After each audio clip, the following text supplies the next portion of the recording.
You are now listening to Sweep the Rack podcast featuring Brooklyn Rob and Big Mike.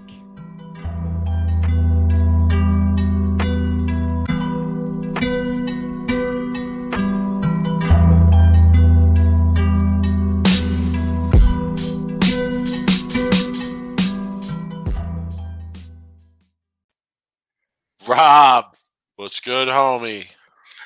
Mike, another week of no bowling on TV, no bowling anywhere. I feel like I'm in the slow torture of non-bowling or just dead sports time. That's the difference. That's the difference between us and other podcasts. Is we don't really need the bowling actually taking place to provide the people with bowling entertainment.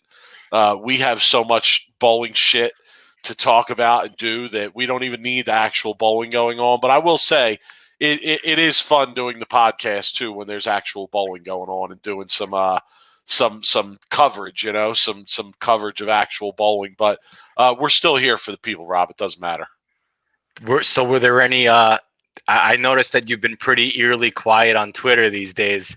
Are you still taking licking your wood? It's funny too because you know I'm not soft, right? You know I'm not soft, and you act like on this show like I'm a big softy and can't take it. Let's be clear, I could take it.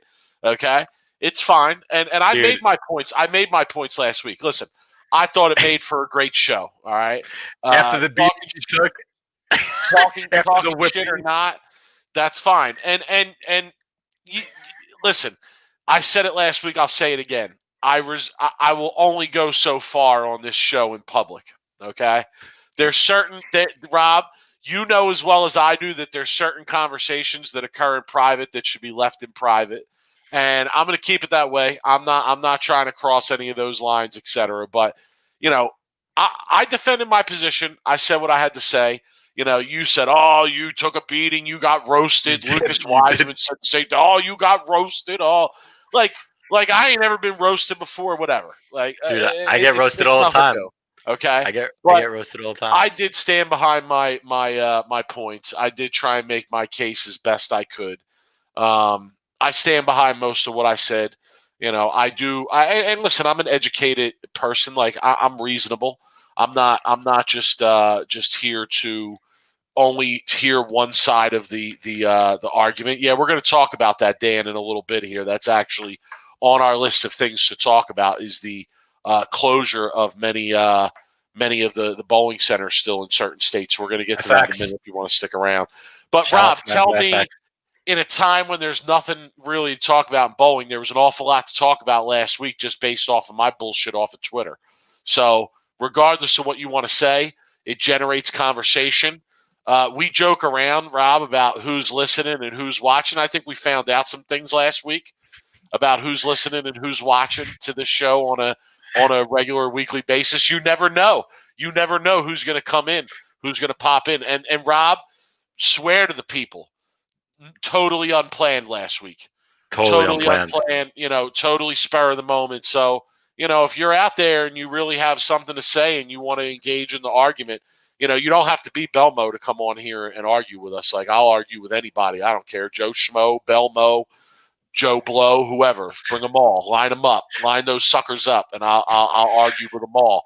Yeah. Okay. Get roasted by everybody. Listen. There ain't too many people that are willing to debate with some of the goats of the game. All right, but I stand by a lot of my positions, and I thought it was an interesting conversation. One follow-up I had on Twitter, Rob, was that I agree with Belmo about the various colored oils. I think that would be an excellent step forward. I support that 100%. He's such a troublemaker. You're such a troublemaker, Lucas. You're such a shit talker. He is. He's like you're such a troublemaker. I kind of like that about Lucas. Yeah, he just likes to stir the pot. He likes to start shit. He likes to use my shit talking to stir the pot of something to talk about in bowling. He's a smart marketer in that way. I'll give it to him. But listen, I support that idea 100% about the different lane oil colors. I think it's a great idea. Let's get behind that. let's listen to somebody who has a great idea here in terms of how to change things a little bit and move forward. So that's one thing that came out of that conversation. I said before, we had talked about that a lot privately, right? And that's just something that came out publicly in that last episode. But I support that idea. I've supported that idea when I talked to Jay about it, numerous times through over the course of knowing him. So, I support that. There's two things I took out. There's two things I took out of the last week's show. One, my bet is made thanks to Bill. I couldn't give him that satisfaction because you know how Bill is. The second thing is, I think it's important in a serious note to have those conversations, man. Just to get that out, to talk to someone like Bill and talk to someone like Belmo, and to not do cookie cutter interviews, right? Because we see that so much in the industry in general. Like they're just teeing up softballs, Mike, to like these pros, and you just see these interviews and you just want to like sleep through these interviews because nobody's asking anything that is controversial to a certain extent. That's why I like what we do. There's not a lot of back and forth, right? Right, and I like being able to get Belmo on and Bill and being like, yo, like, this is as fans and as people who follow the sport, this is what I think it should be doing, and this is what's wrong with the sport. And we'll talk more a little bit about the marketing of the PBA later. And I feel like I love those type of conversations because those are the kind of conversations that I always had in the pro shop. Any pro shop I have, we would always talk about how we can make the sport better and stuff. So, agreed. Let's get into that a little bit, Rob. So, a little while ago, the PBA had announced that they were holding a youth championship. Okay, it's a new thing for them, and I think it's a great thing. It's awesome to see the highest level of the sport support the lower levels of the sport, right? So great to see that. They have to, Mike. Right, so they're going to run regional qualifiers for this PBA Youth National Championship, and I'm not sure on the dates and the actual specifics of it, but so you'll have to bear with me there. But Mike, first before you go into the specifics, we spoke about this when we first started this podcast. Yeah. How the PGA was involved, like the profession, like the golf, right? PGA was involved with their youth clinics and was involved with the youth programs to build the future, right? To get the kids involved in the sport. And we were talking about back then, we're like, the PBA doesn't do shit with the youth, right? So, somebody's listening, and obviously it's not because of us, but I'm just saying it's it's on the right path and it's on the right start. But of course we have a little bit of points to be made based on what they're doing. So go ahead, Mike. Sorry to interrupt, but I kind of so they're going to run this national championship. There's going to be qualifiers, and then I read this week that they're also going to be running clinics as a part of these events. So I think the way it's going to work is like sometime before the event, there'll be a clinic where several PBA players or PWBA players are going to show up, run a clinic, help the kids with, the lane play and ball selection, things of that nature. And then at a later date, I don't know if it's the same weekend or the next weekend, the kids will come in and actually bowl the event. And then the winners of those events, or you place at a certain level in those events, and you get to go on to the PBA National Championship. And Rob, I think that's an excellent idea. I want to give mad praise to whoever in the PBA came up with that concept of not only having the national championship, but to me, Rob, more importantly, getting the players involved and running those clinics. Providing somewhat of a learning base for the kids who may be getting their feet wet in upper level competition or tougher lane conditions. You figure that's what it's going to be if it's the PBA Youth National Championship. But it got me thinking, Rob. That's what it did, and it got me thinking about the way that the PBA markets itself. Right? We talk a lot about that on this show, and I'm sure some of the things that might come up in this conversation have come up before. But we talk a lot about how the PBA markets themselves, and we also talk about trying to generate that interest in the players or that connection with the players. Like you always bring up NASCAR, okay? But my point in thinking about this was to ask myself, what are other ways that the PBA players or the PWBA players can really go out and market themselves, introduce themselves, equate themselves to bowlers, right, in various areas of the country, and do it in a way that may generate that kind of interest then in professional bowling or in their careers. To me, something like these clinics, it's a no-brainer, right? I mean, these kids go and have those experiences with those professionals. They're likely to then, have a higher level of interest in those professionals if they had an on-lane lesson with them or an interaction with them in some kind of way. So I just started to kind of kick around ideas in my head about how do you what other ideas are there to kind of market the PBA in this way, right? And I think you got to think outside the box, right? It's one of those issues. But I'm bringing up my idea. I'm bringing up my idea, and I'm going to go into depth more about my idea. So go ahead. You can start us off. Go ahead. Talked about this numerous times. So look, like I get what they're doing with the clinics, right? The pros holding clinics and actually being face to face with a lot of the youth.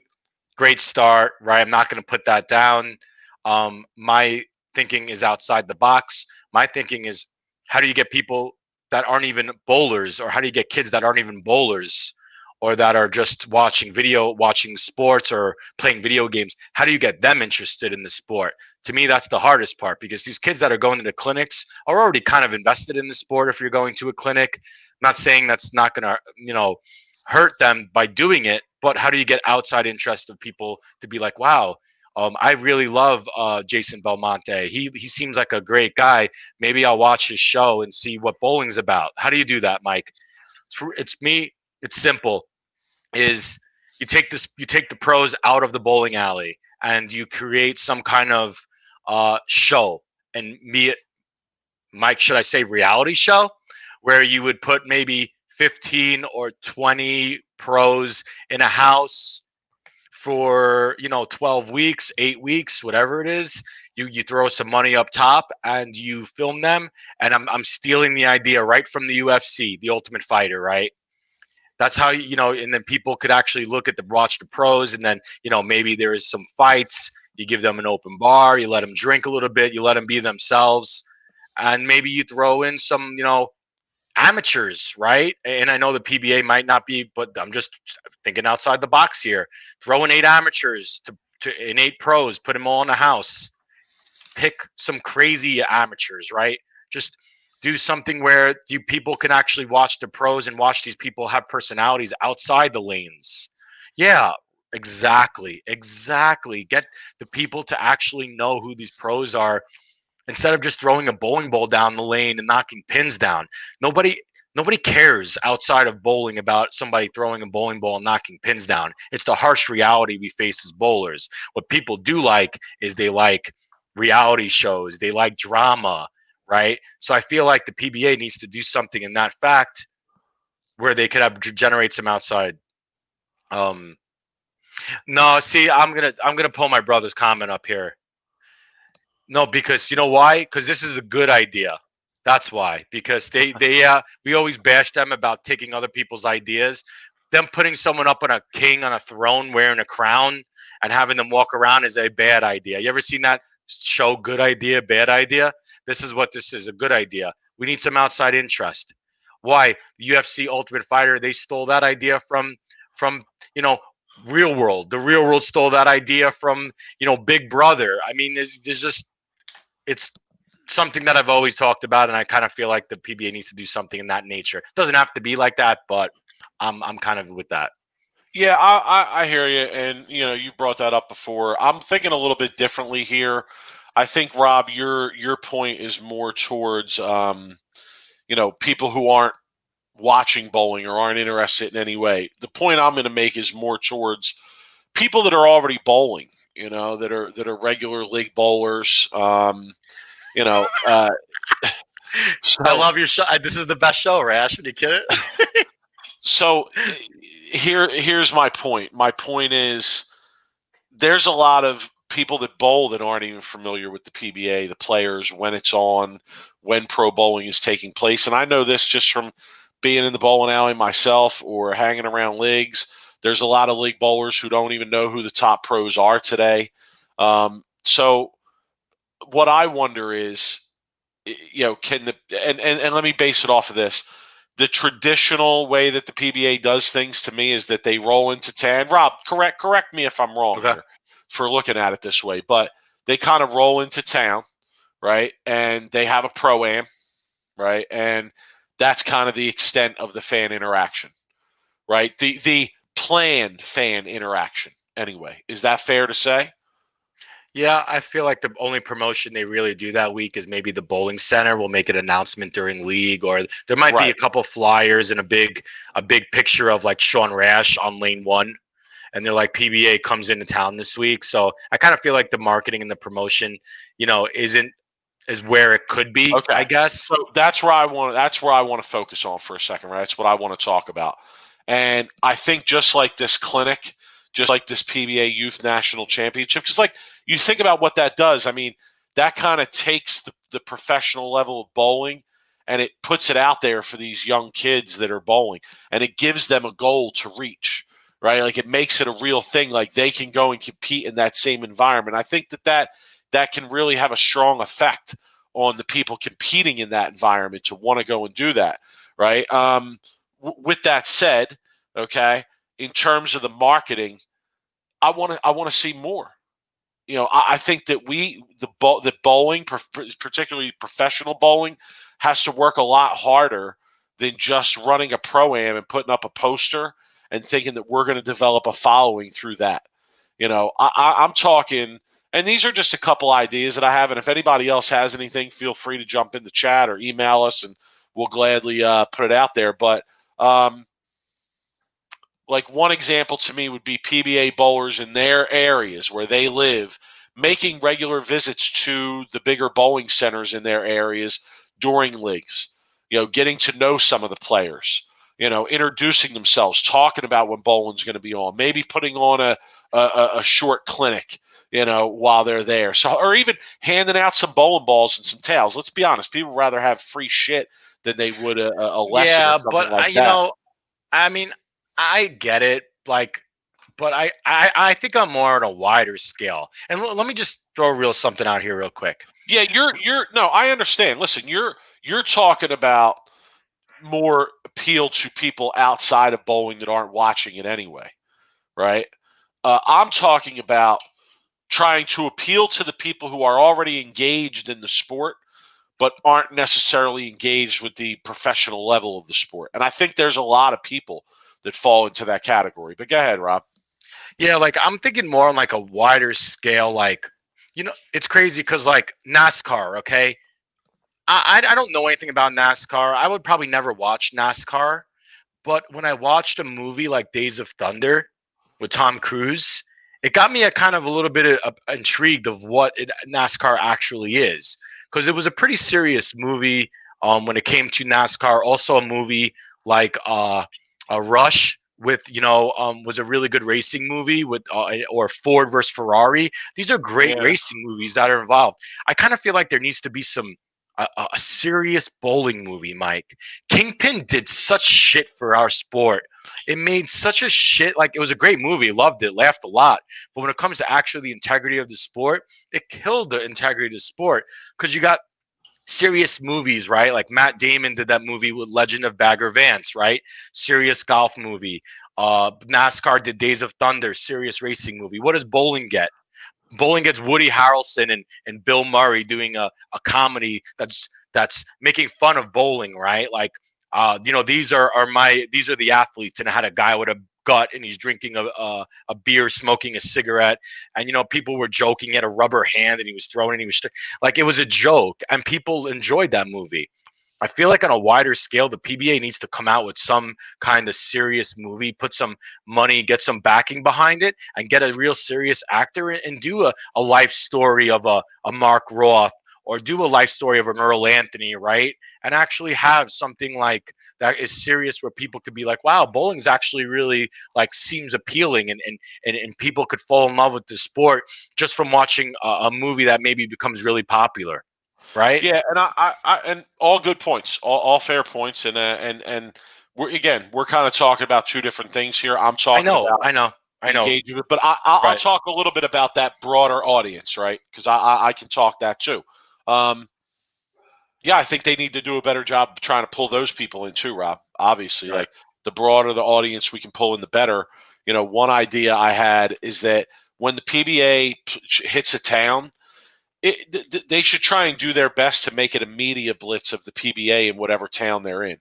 You know, they should have players out going to the bowling centers, hitting radio stations, hitting newspapers for interviews.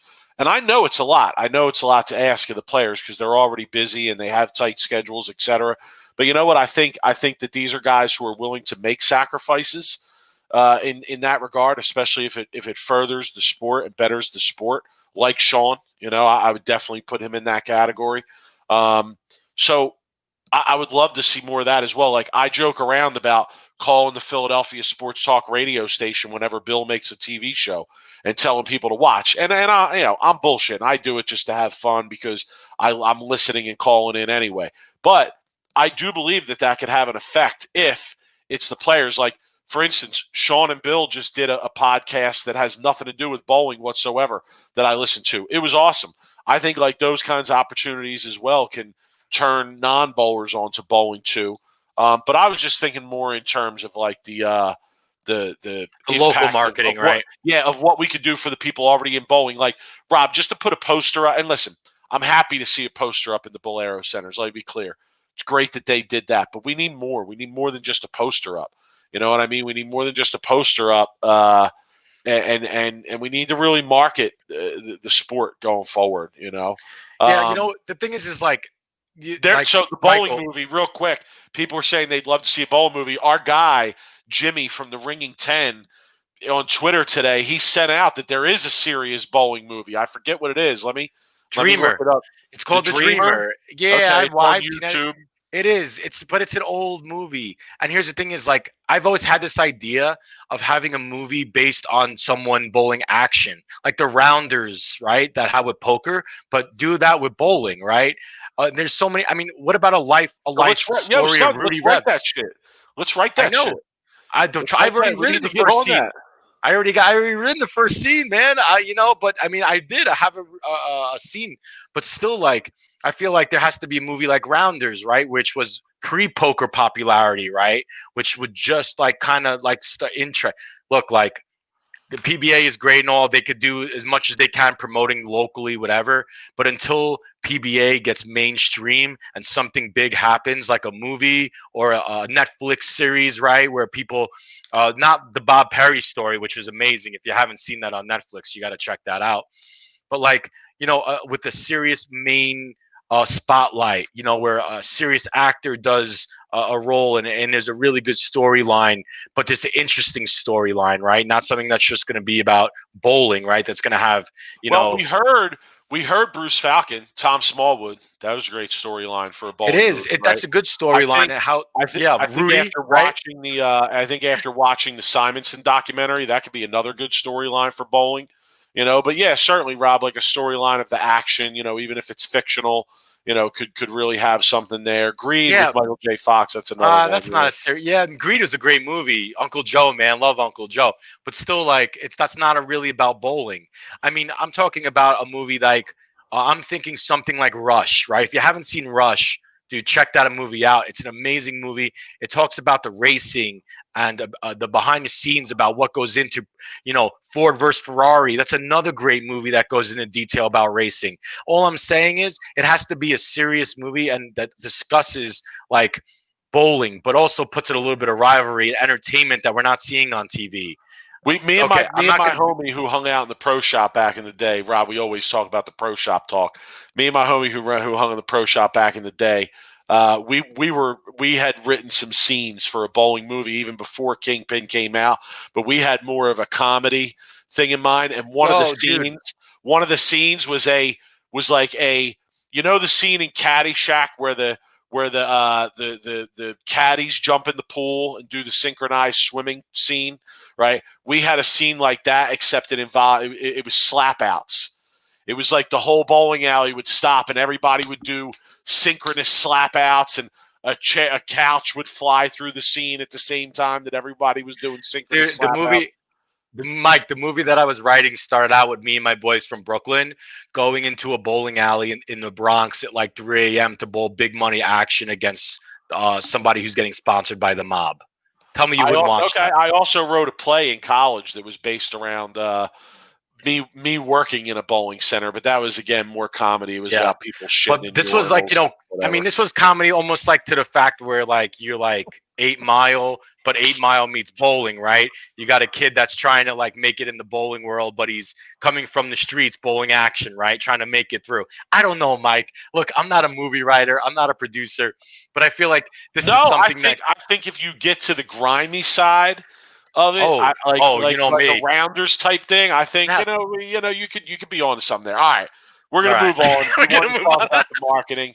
It turned into a conversation about bowling movies. Maybe me and Rob will write a bowling movie. Anybody else out there? Maybe I'll start it. Like Sylvester Stallone did a Rocky. I'm just looking at the comments. Gian Mark had a book with Ernie Schlegel being in development. I don't know. I didn't really hear anything about that. Oh my God! Could you imagine the scene with Randy Peterson? I can't believe it. I can't believe it.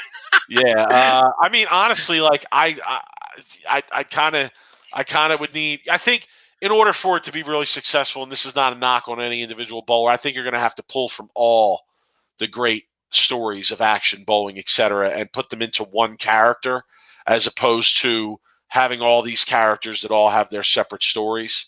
So I definitely hear that. I would love to be involved with a movie like that, Mike. Oh my goodness. I would have ideas after ideas. Okay. Enough about the movie. Here's my last point. Here's my final thing that I want to talk about. Kudos to the PBA for the youth championship. Kudos to the PBA for the clinics.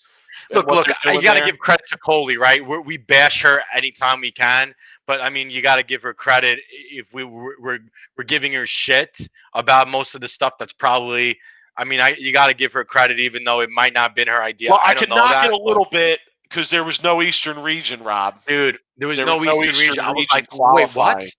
I was like doing this. They straightened it out. Could you imagine if we were teenagers and that happened? We would have been online rioting. Oh my God! We would have been burning pitchforks. Dude, we would have been burning effigies of Coley because there's no Eastern region qualifier. I would have been sending viruses through AOL to their account. So they corrected that though, and Parker Bones tournament out here in Jersey is actually going to serve as the Eastern region qualifier there. So kudos to them on those things. My final point is I want to see more. I want to see more grassroots marketing by the PBA and its players. To try and make those efforts, whatever, in any way we can. What do you think of the Team Masters banning the adjustable wrist braces? Saw a lot of comments saying the kids will know. Okay, I'll comment on that. Go ahead. Okay, if you're Bradley's a boy, my guy too. What's up, Brad? What's going on? Bradley, if you're a boy, even a girl, right, and you don't have any wrist problems, and I'm talking boys, right? Girls is a little bit different. Boys, if you don't have any wrist problems or surgeries or doctor's notes that you should be wearing a wrist brace, then you should never, ever wear a wrist brace just because you'll never, ever develop those muscles in your forearms and your wrists in order to bowl and actually have a high rev rate. If you're wearing a wrist brace and you're a 15-year-old boy, you'll have a rev rate of 7 your whole life, honestly. Like, but if girls are a little bit different, right? Boy, you need a wrist brace. You got bigger problems than bowling with. I know, but see, as a 15-year-old boy, I never needed a wrist brace, Mike. Because I mean, I was. We know why you didn't need a wrist brace, son. Didn't need a wrist brace, Mike. Yeah, we all know if you follow me. All I'm saying is, that was the first thing I wore one when I was like 13 or 14. Mike, I wore one when I was 13, and I had some local guy in Brooklyn came over to me. And he started, I'm not going to say exactly what he said to me, but I didn't wear a wrist brace anytime after that because, it's like, dude, like, why are you wearing a wrist brace? Like, you'll never develop your wrist. But I don't really care. I honestly, it don't matter to me. It's a good topic. Wrist brace, two-handed, one-handed, no thumb, weight hole, kick the ball down the lane. Well, who gives a shit? Whatever. Just if you knock them down, you knock them down. I ain't really worried about it one way or another. All right, Rob, last thing we want to talk about here before we get into our skit and having a little fun tonight. And this is somebody brought it up earlier. this is a serious topic, so we don't want to, treat it with, any sense of comedy. Rob, the bowling industry's in trouble, bro. Especially in New York, from what I'm seeing, and Michigan are two places where bowling centers are still not open. People in the comments, if you want to let us know where you're at and whether bowling centers are open there or not.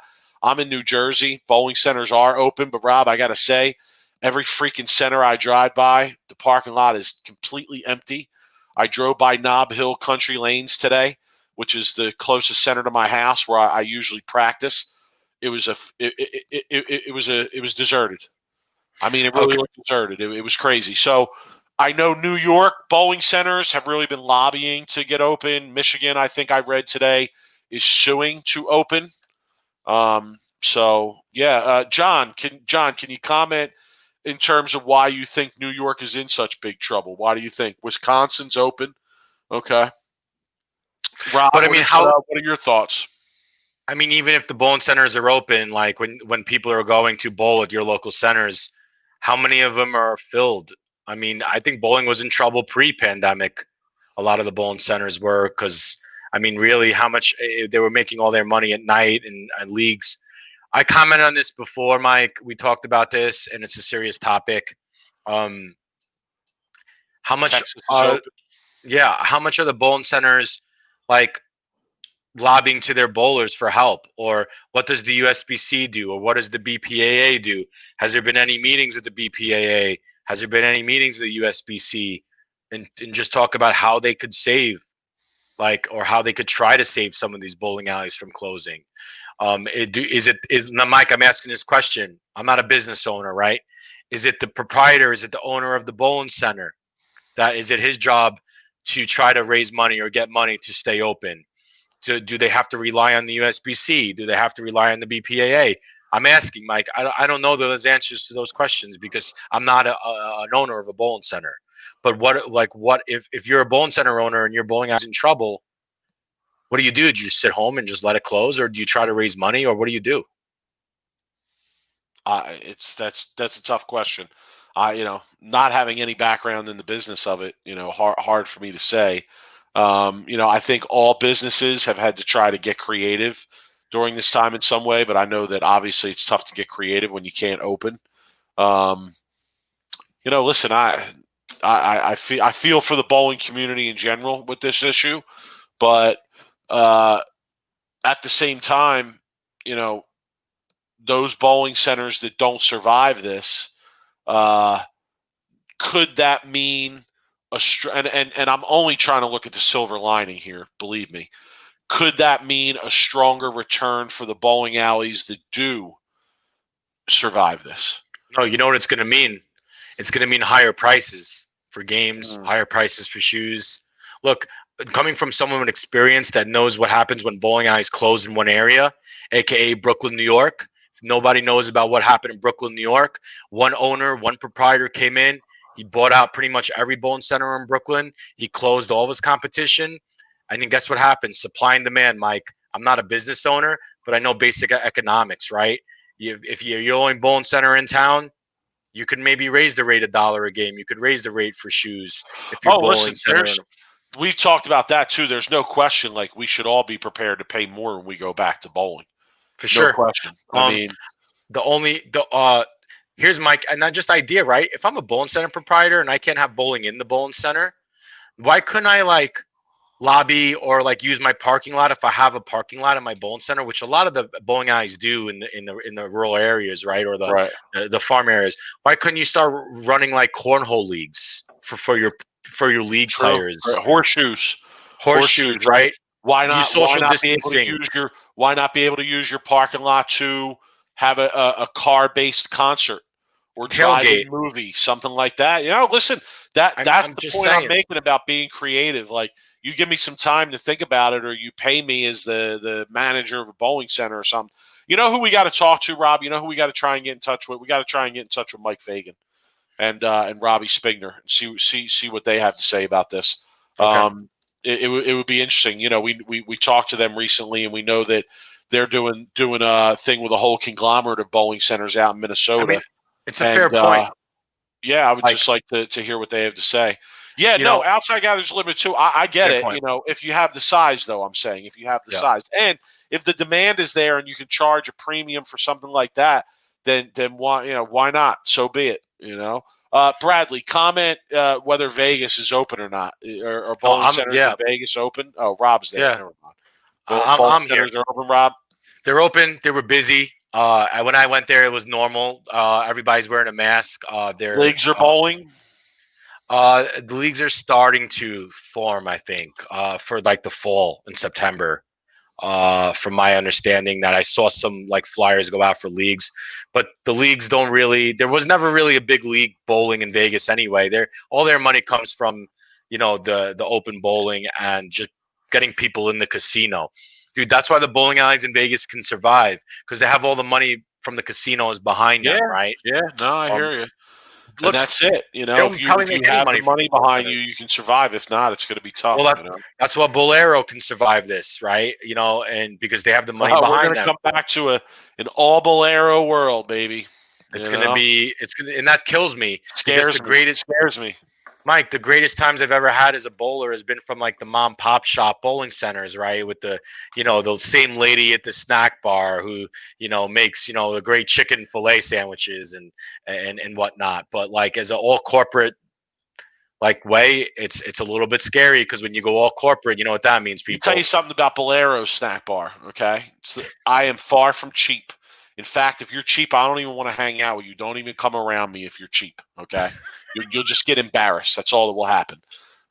But Bolero snack bar is one place where, I always bring my discount card. I will not order something without my discount card. And B, I always check the price before I order, because that shit is expensive as hell.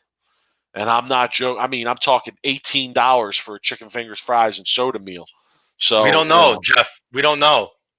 We don't know if Jeff, Bolero I gotta could keep say, it I open. think they're a pretty big business, man. I think they could take a pretty big Yeah, beating, I think so too, because they stay afloat.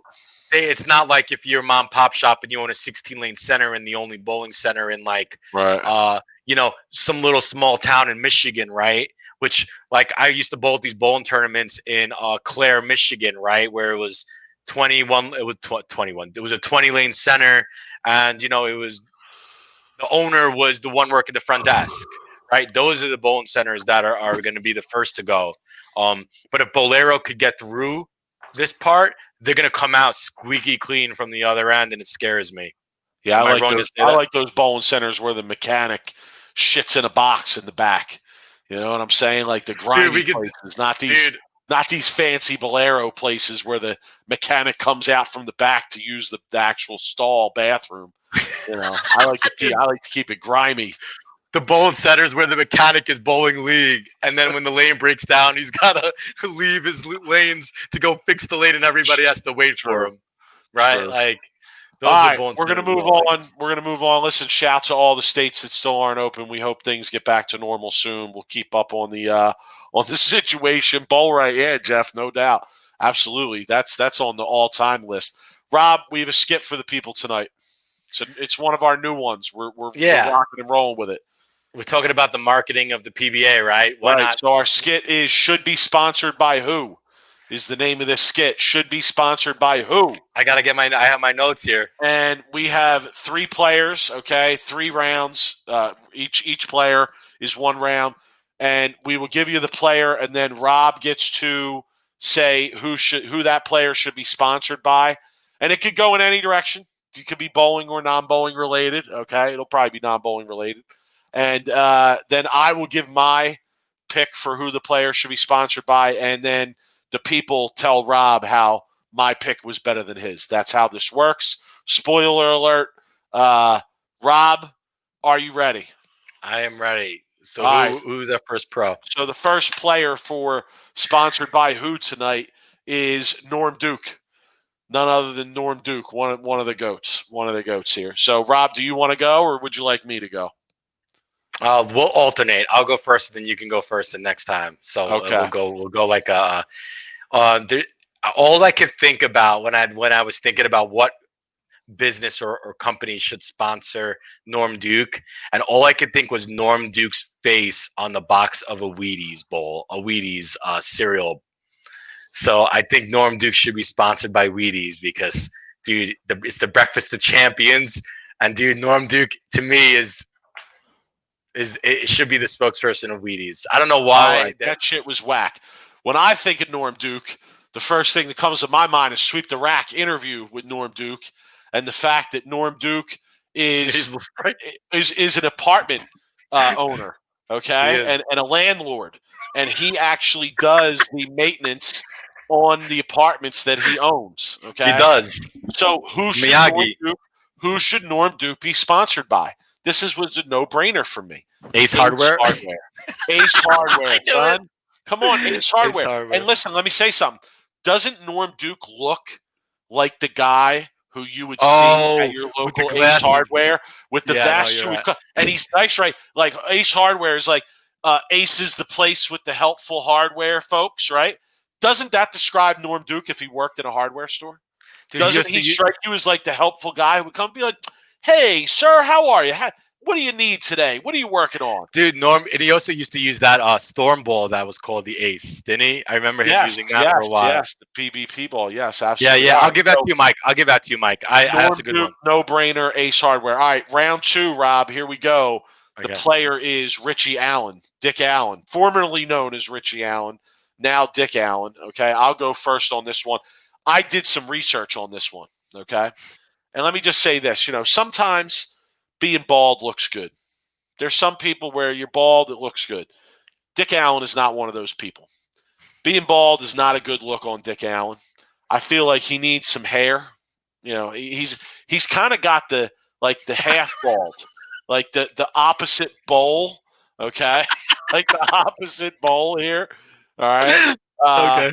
Okay. So my pick for Dick Allen, I looked up a hair replacement place in Columbia, South Carolina, where he lives, and it's called Tony's Hair Replacement Systems, and that is who Dick Allen should be sponsored by.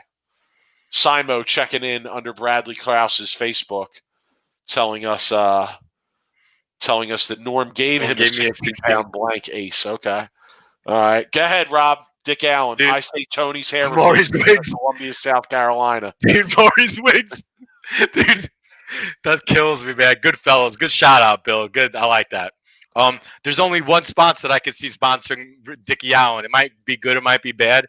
Miller High Life, dude. The champagne of beers. Dude, he's got a... Dude, when you see Richie Allen, you think of Miller High Life, dude. You could see doing an interview and like... He looks to me like he drinks moonshine more likely than Miller High Life. Dude, Miller High Life, the champagne of beers. $9.99 for a 30-pack. Dude, all right, people, let us know who won. You heard Richie Allen, Tony's Hair Replacement Systems, Columbia, South Carolina. Rob says Miller High Life. All right, round 3. Here we go. Jacob Buttriff. Oh, this is easy. This is a shoe. By who? This is a shoe-in for me. Mountain Dew. That is a good one. Dude, the kid, all he does is drink Mountain Dew. Dude, there's no other sponsor that he should have than Mountain Dew. I think I got a better one here, though. All right, bring up the picture, please, Rob. This image is from the last event that Buttriff bowled on TV, and that was the King of Bowling show. If you guys tuned in and watched the King of Bowling show, as you'll see here, hopefully, if Rob gets our technical shit together in a minute here, hopefully you will see Jacob Buttriff bowling on that show. Now, take notice on this show, please, of close-ups of Jacob's face, please, because you need to see something here to understand why I'm saying he should be sponsored by this product. But if we can get a close-up of his face, let's watch this for a second. Okay, you see, stop it, pause it, okay? You see underneath the chin, people? You see underneath the chin, it looks like some misplaced pubic hair underneath the chin. So I'm going to say that Jacob Buttriff should be sponsored by Manscaped. Manscaped. It's a new men's trimmer that you can shave your balls and your pubic hair without cutting yourself. So I'm going to say that he should be sponsored by Manscaped. Maybe they could send him one, and he could get rid of that misplaced pubic hair on his face. Manscaped. So. Oh, Mike, you fucking kill him, man. I know. Thanks. Thank you. It's what I do. This is what I do. This makes my week. This is what making pubic hair jokes about professional bowling makes my week. You know what I'm saying? Jesus Okay. Christ. I know, guys. You don't even have to tell him I won. He already knows. He knows that I won. Jesus. I don't know, man. I kind of think Mountain Dew. See, round 3, we might have to do a roll off, a 9th and 10th frame roll off. One ball roll off? No. One ball Who threw roll the off? fastest shot? I don't know. No. No roll offs here. Sorry, we only got 3 for you. You got to decide. Sorry. All right, Rob. We're gonna wrap it up here soon. We have sweep the rack wheel of answers. Yes. Yeah, that's one of my favorites here. I added a couple more questions, so let's spin it. Big Mike for the wheat. I'm Freddie for the cheddar. Robert, you know this. Did we already do best for out story? I think we did, right? Did we? Okay, yes, we did. All right, sweep the rack wheel of answers. We give it another spin. We got to replace some of these. We're doing a shitty job of keeping up on it. Ooh, but we did that though, didn't we? Because I told the story about the Kentucky Derby. No, I'll keep spinning until we hit something. I added a couple new ones, but the wheel's not cooperating. All right, favorite ball ever. Okay, all right, we can do that. Yeah, we haven't done that yet. What's your favorite ball ever, Rob? I think I know what you're going to say. I have a lot of them. You're going to say Blue Thunder? I'm trying to sell one, though, if anybody wants it. It's a 16-pound blank. Yo, hit me up. Hit my DMs. Favorite ball ever. Oh, man. The first ball that comes to my mind is a ultraviolet quantum. I won a lot of scholarship money with that ball when I was a kid.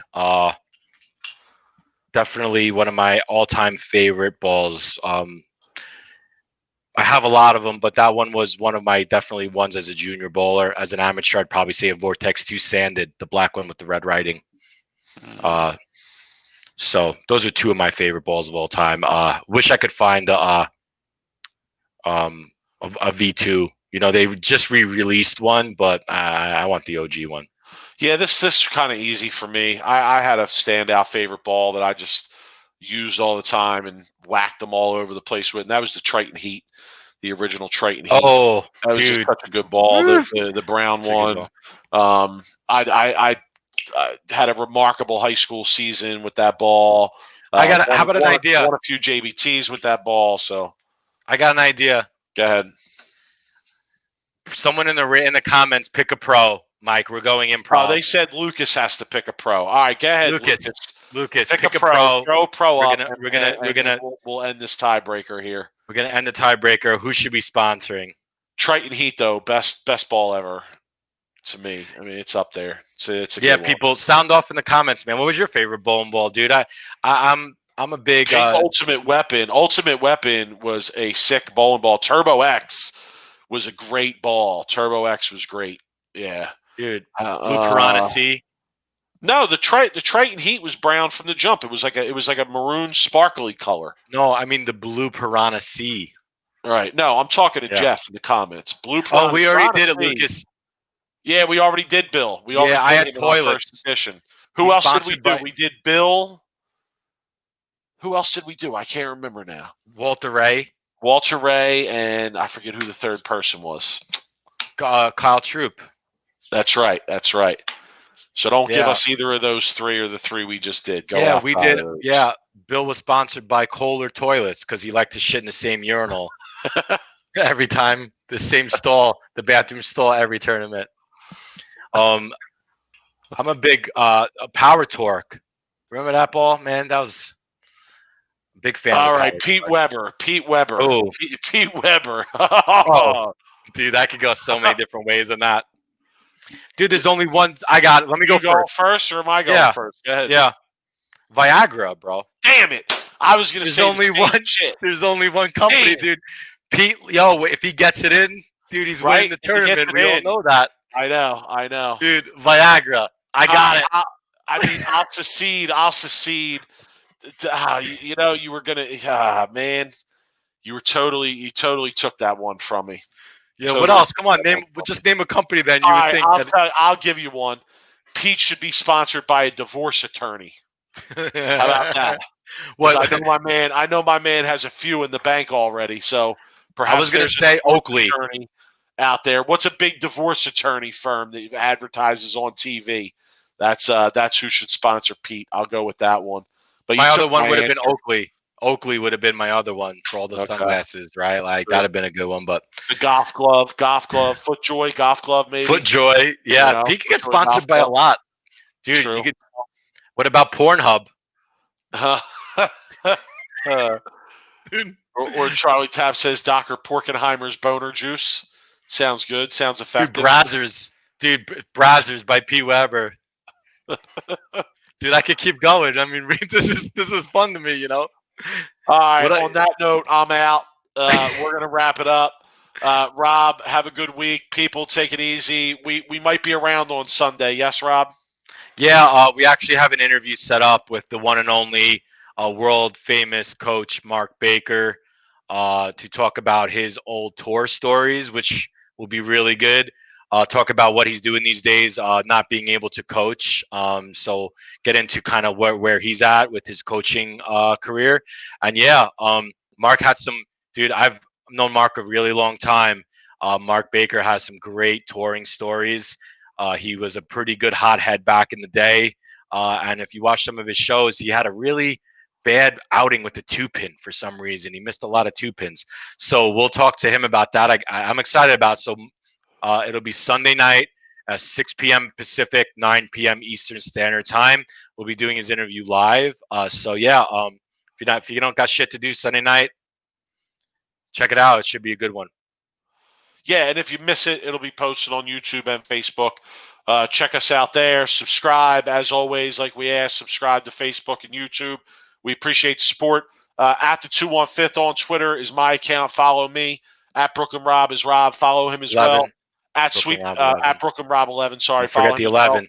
At Sweep the Rack on all platforms. At Sweep the Rack at Gmail. If you want to reach out to us, email us, hit us up, give us ideas for the show. Talk about what you think. Rob, last thing, my final thought for tonight is concerned about the PBA League going forward in Maine without fans. I'm not happy about that. I think that needs to be rethought. I think a made-for-TV event would be better than the PBA League with no fans in Maine. What's your final thought, Rob? I don't think they could pull that off, Mike. I mean, it's just going to be another show, so you might as well just hold off and make it a bigger event in 2021 when hopefully shit gets back to normal. You're getting an invite to Simo's Center, Rob. You should go. I know. I'm rusty, bro. I'm rusty on my game, but I'll come. I see the Tang brothers there practicing too, so maybe Rob could get a lesson in while he's there. Yo, I was thinking more like Simo, like, yo, let's go best 3 out of 5, bro. Let's put it on Facebook Live and see what's up. Let me. Yo, Simo, let me know when you do that. I'll take a piece of the action. Thank you. But he's got to give me. I think I might have to ask for handicap though, man. I'm not up to my game these days. But yo, I will. Our final thought then is Rob begging for handicap. All right, everybody, take it easy. We'll see you on Sunday. We'll see you next week. Peace. All right, later.